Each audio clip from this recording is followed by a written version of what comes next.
பிதாக்களுடைய நாட்கள். சங்கீதம் 44. கோராகின் புத்திரரில் ராகத் தலைவனுக்கு ஒப்புவிக்கப்பட்ட மஸ்கீல் என்னும் சங்கீதம்.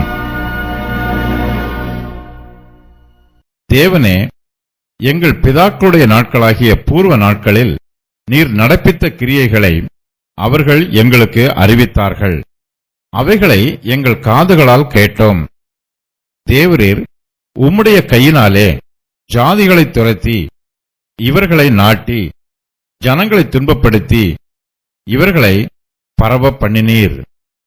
அவர்கள் தங்கள் பட்டயத்தால் தேசத்தை கட்டிக்கொள்ளவில்லை. அவர்கள் புயமும் அவர்களை ரட்சிக்கவில்லை.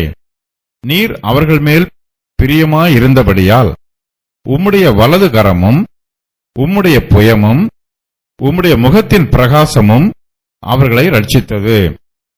தேவனே, நீர் என் ராஜா, யாக்கோபுக்கு ரட்சிப்பை கட்டளையிடும்.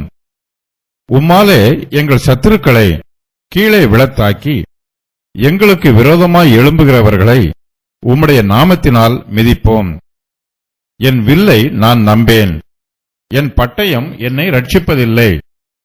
நீரே எங்கள் சத்துருக்களினின்று எங்களை ரட்சித்து எங்களை பகைக்கிறவர்களை வெட்கப்படுத்துகிறீர். தேவனுக்குள் நித்தம் மேன்மை பாராட்டுவோம். உமது நாமத்தை என்றென்றைக்கும் துதிப்போம். பூர்வ நாட்களில் நீர் நடப்பித்த கிரியைகள். தேவனே, எங்கள் பிதாக்களுடைய நாட்களாகிய பூர்வ நாட்களில் நீர் நடப்பித்த கிரியைகளை அவர்கள் எங்களுக்கு அறிவித்தார்கள். அவைகளை எங்கள் காதுகளால் கேட்டோம். இஸ்ரவேல் தேசம் இப்போது மிகுந்த துன்பத்தில் இருக்கிறது, அதிகமாய் நெருக்கப்பட்டிருக்கிறது. தற்போதைய சூழ்நிலைகள் நமக்கு சோர்வை தந்தாலும் பூர்வ நாட்களிலே கர்த்தர் நடப்பித்த பலத்த கிரியைகளை நாம் நினைவு கூற வேண்டும். அவை நம்முடைய மனதிற்கு ஆறுதலை தரும். சோர்ந்து போன நம்முடைய விசுவாசம் உற்சாகம் பெறும்.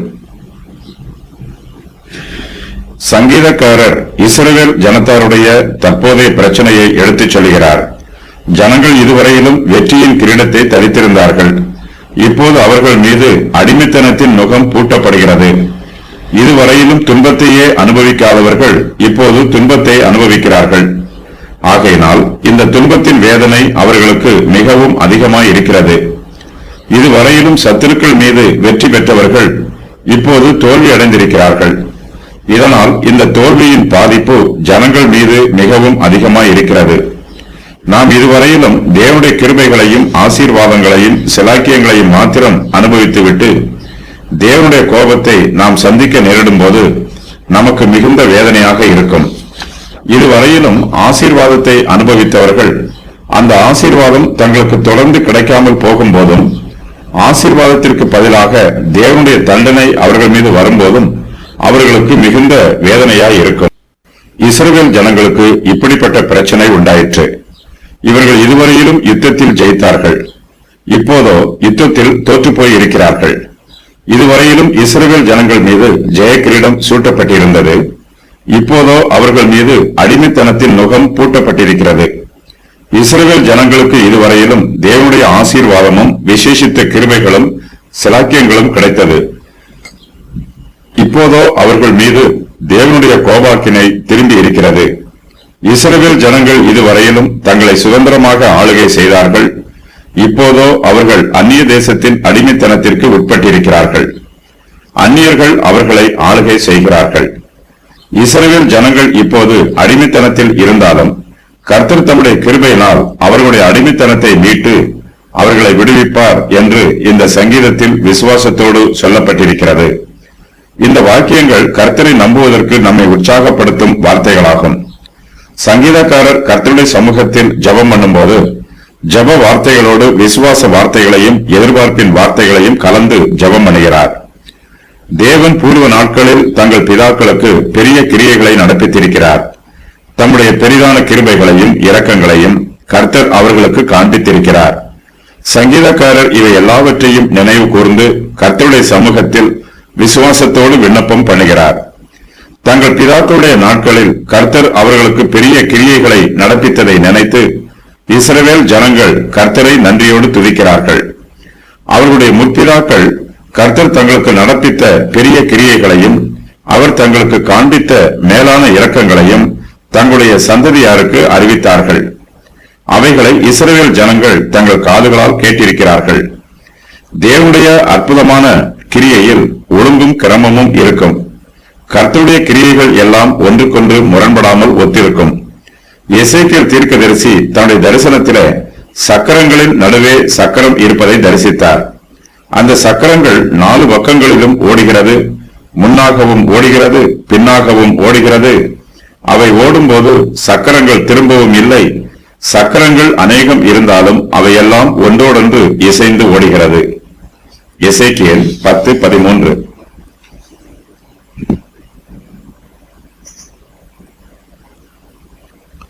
கர்த்தர் அநேக கிரியைகளை செய்கிறார். அந்த கிரியைகள் எல்லாம் ஒரே ஒரு மகா பெரிய கிரியையாய் இருக்கிறது. தேவனுடைய கிரியையின் ஆழத்தை ஒரு சந்ததியாரால் காண முடியாது. ஒவ்வொரு சந்ததியாரும் தேவனுடைய அற்புதத்தை பார்த்திருக்கிறார்கள். தங்கள் ஜீவியத்தில் அதை அனுபவித்திருக்கிறார்கள். அவை எல்லாவற்றையும் ஒன்று சேர்த்து பார்த்தால்தான் தேவனுடைய அற்புதமான கிரியையை நம்மால் புரிந்து கொள்ள முடியும். தேவனுடைய கிரியைகள் அநேகமாய் இருந்தாலும் அவை ஒன்றோடொன்று தொடர்புடையது. நம்முடைய முன்னோர் நம்மிடத்தில் கர்த்தர் தங்களுக்கு செய்த நன்மைகளை சாட்சியாக அறிவிக்கிறார்கள். நாம் அவற்றை நம்முடைய காதுகளால் கேட்கிறோம்.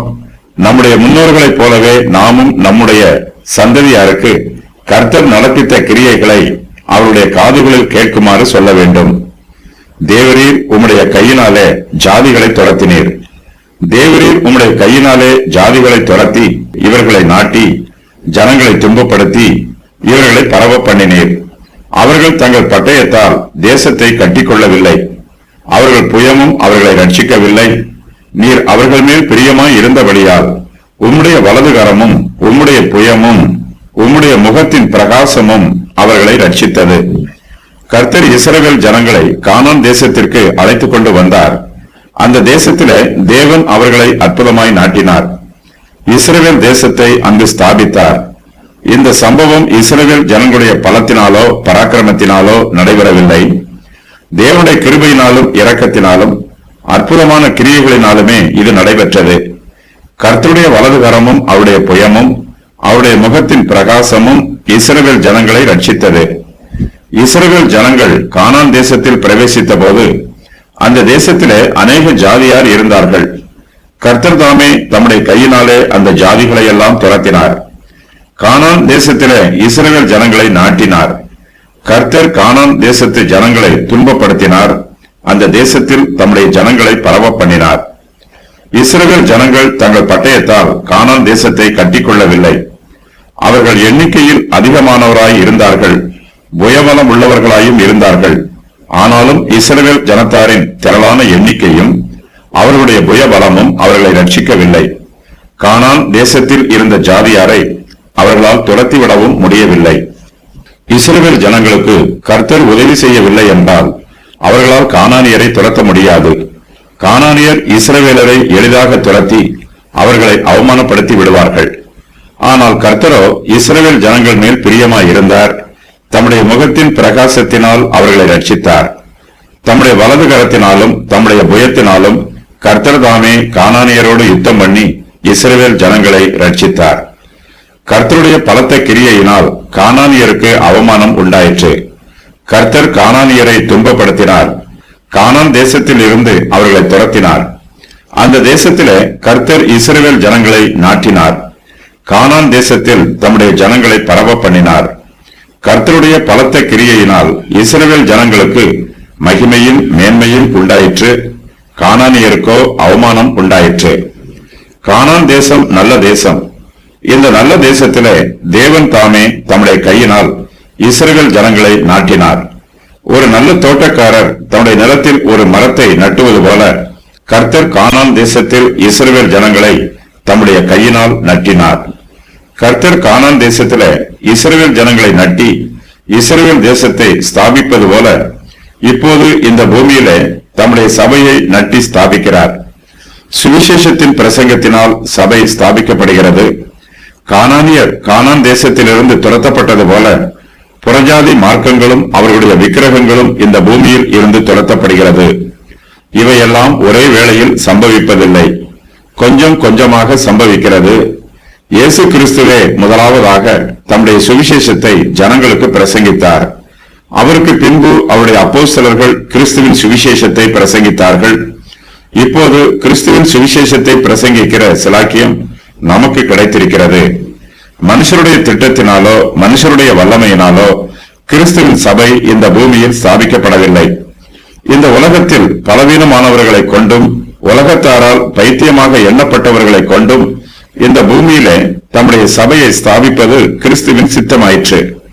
தம்முடைய சுவிசேஷத்தை பிரசங்கிப்பதற்கு நம்முடைய கர்த்தராகிய இயேசு கிறிஸ்து நம்மை போன்ற சாதாரண ஜனங்களை தெரிந்தெடுத்திருக்கிறார்.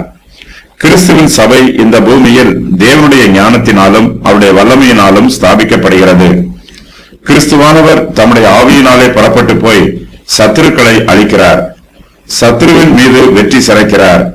இந்த பிரபஞ்சத்தில் உள்ள அந்தகார சக்திகளையும் அந்தகார வல்லமைகளையும் அழித்து தம்முடைய சபையை ஸ்தாபிக்கிறார். விசுவாசிகளாகிய நமக்கு இந்த பிரபஞ்சத்தில் பல பிரச்சனைகள் உண்டாகலாம். நமக்கு உபத்திரவங்களும் பாடுகளும் வேதனைகளும் வரலாம்.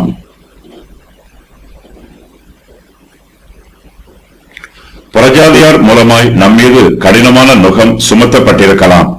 நுகத்தின் பாரத்தை தாங்க முடியாமல் நாம் ஒருவேளை நம்முடைய சரீரத்திலும் ஆத்மாவிலும் இருதயத்திலும் அதிகமான வேதனைகளை அனுபவித்து வரலாம். இப்படிப்பட்ட சூழ்நிலைகளில் நம்முடைய கர்த்தராகிய இயேசு கிறிஸ்து சத்துருவின் மீது வெற்றி சிறந்தவர் என்பதை நாம் தியானித்து பார்க்க வேண்டும். கர்த்தருடைய பலத்த கிரியைகளை நினைத்து பார்ப்பதே நமக்கு ஆறுதலாகவும் ஆதரவாகவும் இருக்கும். கர்த்தர் தம்முடைய பிள்ளைகளை அவர்களுடைய சத்துருக்களிடமிருந்து அநேகம் தரம் மீட்டு ரட்சித்திருக்கிறார். கர்த்தரே அவர்களோடு யுத்தம் பண்ணினார். கர்த்தரே சத்துருக்களுக்கு வெட்கத்தை உண்டு பண்ணினார். கர்த்தருடைய ஜனத்தை விரோதித்தவர்கள் தோற்று ஓடிப்போனார்கள். தேவ ஜனத்திற்கு முன்பாக நிற்க முடியாமல் வெட்கப்பட்டு போனார்கள். இஸ்ரவேல் தேசத்தின் வரலாற்றில் ஏராளமான சத்துருக்கள் அவர்களுக்கு விரோதமாக வந்தார்கள். நியாயாதிபதிகளின் காலத்தில் அந்நிய தேசத்தார் அவர்களை ஒடுக்கினார்கள். அப்போதெல்லாம் கர்த்தர் தாமே தம்முடைய ஜனங்களுக்காக யுத்தம் செய்தார். யுத்தத்திலே இஸ்ரவேல் ஜனங்களுக்கு வெற்றியை தேடிக் கொடுத்தார். இந்த வெற்றி இஸ்ரவேல் ஜனத்தாருடைய பட்டயத்தினாலோ பலத்தினாலோ உண்டாகவில்லை. அது கர்த்தருடைய வலது கரத்தினாலும் அவருடைய புயத்தினாலும் உண்டாயிற்று. கர்த்தர் தம்முடைய முகத்தின் பிரகாசத்தினால் தம்முடைய ஜனங்களை ரட்சித்தார். இஸ்ரவேல் தேசத்தின் வரலாற்றில் அநேக சத்துருக்கள் அவர்கள் மீது யுத்தம் பண்ணியது போல தற்காலத்திலும் கிறிஸ்துவின் சபையை அநேகர் துன்பப்படுத்துகிறார்கள். விசுவாசிகளை வெறுக்கிறார்கள். விசுவாசிகளுக்கு தீங்கு செய்கிறார்கள். விசுவாசிகளுக்கு விரோதமாக யுத்தம் பண்ணுகிறார்கள். இந்த யுத்தத்திலும் நம்முடைய கர்த்தர் தாமே நமக்காக யுத்தம் பண்ணுவார். நமக்கு விரோதமாக எழும்புகிறவர்களை கர்த்தர் தாமே முறியடிப்பார். கர்த்தர் தம்முடைய சத்தியத்தின் வல்லமையினால் சத்துருக்களை முறியடிப்பார். யூதருடைய ஆலோசனை சங்கத்தார் ஸ்தேவானை பிடித்து விசாரித்தார்கள். ஸ்தேவானோடு தர்க்கம் பண்ணினார்கள். ஸ்தேவான் பேசின ஞானத்தையும் ஆவியையும் எதிர்த்து நிற்க அவர்களால் கூடாமல் போயிற்று. அப்போஸ்தலர் 6:10. யோசுவாவின் காலத்தில் கர்த்தருடைய கிரியைகள். கர்த்தர் பிரஜாதிகளை அவருடைய கையினாலே துரத்தினார். இஸ்ரவேலர்களை நாட்டினார். புறஜாதியினரை துன்பப்படுத்தினார். புறஜாதியாரை துரத்தினார். கர்த்தர் இஸ்ரவேலர்களுக்கு அவர்கள் தேசத்தை கொடுத்தார். கர்த்தர் தமது வல்லமையால் இஸ்ரவேலை ரட்சித்தார். கர்த்தர் தமது வலதுகரத்தால் இஸ்ரவேலை ரட்சித்தார். தம்முடைய முகத்தின் பிரகாசத்தினால் இஸ்ரவேலை ரட்சித்தார். தேவனே நீர் என் ராஜா. தேவனே நீர் என் ராஜா. யாக்கோபுக்கு ரட்சிப்பை கட்டளையிடும்.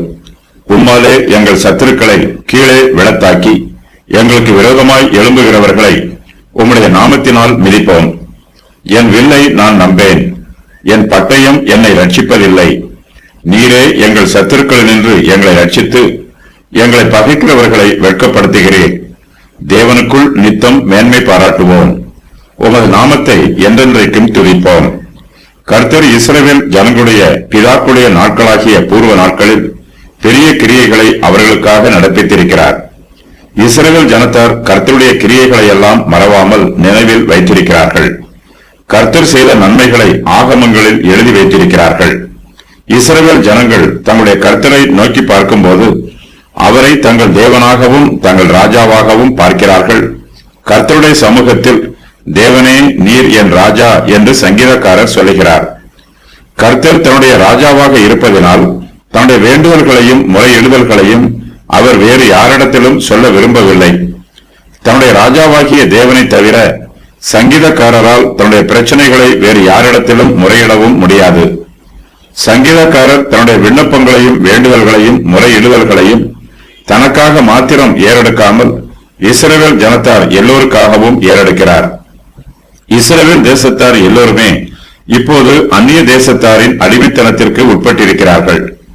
புறஜாதி தேசத்தார் இஸ்ரவேல் ஜனங்களை நெருக்குகிறார்கள், ஒடுக்குகிறார்கள். இவர்களிடமிருந்து விடைப்படுகிறது. இஸ்ரவேல் புத்திரர் ஏற்கனவே சத்துருக்களிடம் தோற்று போய் இப்போது அவர்களுக்கு அடிமைகளாக இருக்கிறார்கள். சத்துருக்களை எதிர்த்து இஸ்ரவேல் ஜனங்களால் யுத்தம் பண்ண முடியவில்லை. ஜனங்களுடைய புயமும் பட்டயமும் அவர்களை ரட்சிப்பதற்கு பலனற்றதாய் இருக்கிறது. இப்படிப்பட்ட சூழ்நிலையில் சங்கீதக்காரர் கர்த்தருடைய உதவிக்காக விண்ணப்பம் பண்ணுகிறார். தேவனே நீர் என் ராஜா, யாக்கோபுக்கு ரட்சிப்பை கட்டளையிடும் என்று கர்த்தரிடத்தில் விண்ணப்பம் பண்ணுகிறார். கர்த்தர் ராஜாவாக இருப்பதினால் அவருக்கு கட்டளையிடும் உரிமை இருக்கிறது. ராஜா கட்டளையிடும் போது எல்லோரும் அவருடைய கட்டளைக்கு கீழ்ப்படிய வேண்டும். கர்த்தரே சர்வ அதிகாரம் உள்ளவர், அவரே சர்வ வல்லமை உள்ளவர்.